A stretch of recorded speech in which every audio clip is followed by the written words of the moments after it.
Now the cooling only VRF system, this is the most simplest version of the VRF system, and it's really just a more advanced version of a split AC unit or somewhere between a split and a multi-split AC unit.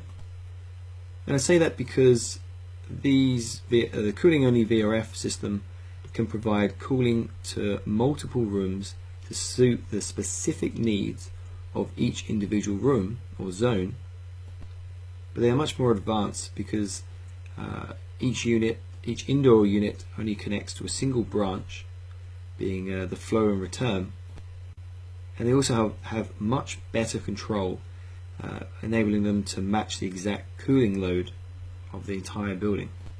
As previously stated, these systems use a variable frequency drive to control the speed of the scroll compressor, and that's allowing the entire system to match the exact cooling load of the building.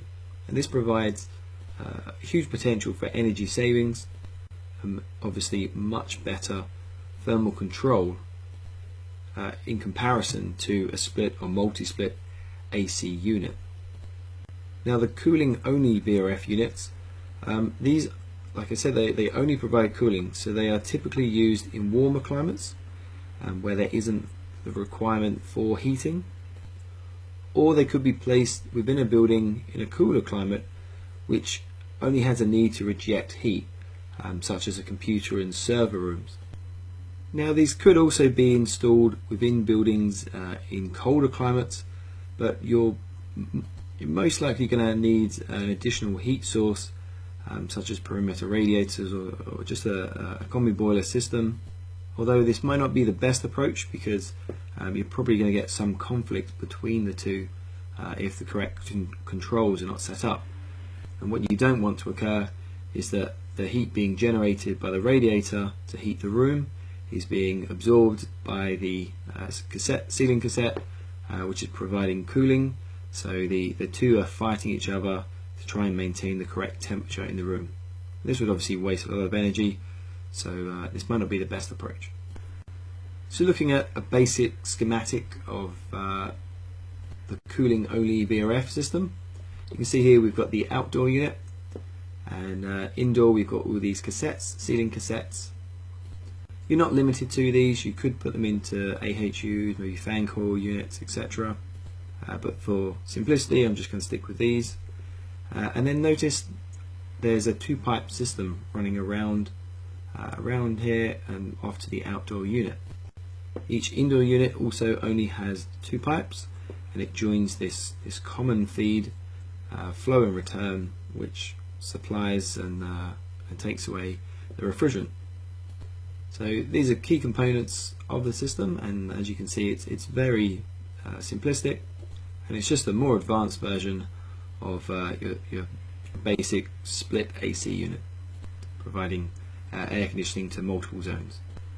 So if we have a look on the inside of what's really happening in here, again we've got the outdoor unit here, and then we've got the indoor units. So you can see that all of these are in the cooling mode, so all of them are currently cooling to tell the outdoor unit that they require cooling. So we've got the scroll compressor here, and that's compressing all the refrigerant, and that's pushing this out, and that refrigerant is being pushed off around the system. This is the driving force of the refrigerant around the entire system, and that is heading off over to the heat exchanger, which is acting as a condenser, just like a normal air conditioning unit. So the refrigerant is leaving the compressor as a high pressure, high temperature superheated vapor.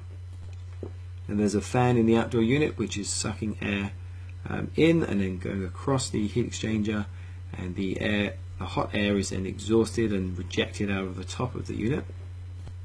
And as the air comes across the heat exchanger, then that heat transfer occurs. So this refrigerant inside the condenser here starts to cool down and condense into a liquid. So by the time it leaves the heat exchanger, this will now be a high pressure, medium temperature saturated liquid. And this refrigerant now flows continuously around the building, around this common pipework, and all of these units will feed off of this. Now on each indoor unit, and as I said, these are the cassette versions, so each one employs a electronic expansion valve. This is currently the most advanced version of a thermal expansion valve, and this is what meters the amount of refrigerant flowing into the indoor unit, into the heat exchangers. So the electronic expansion valve is constantly taking readings for this heat exchanger to limit how much refrigerant flows into there to match the exact cooling requirements. On the indoor unit, we've also got a fan inside these, and that pulls air from within the room and pulls it across and blows that across in all directions across this heat exchanger, which contains the refrigerant. The refrigerant is always held within it, it never leaves the system. So the air which is sucked in from the room is blown across these coils, and as that happens, the air becomes cooler, so it sucks in warm air from the room, and then it pushes that across the coil and it comes out cooler, and that is sent around the room to cool it down. So as the refrigerant comes in off this common line and goes through the expansion valve, the refrigerant on the other side is now going to be a low pressure, low temperature vapor liquid mixture.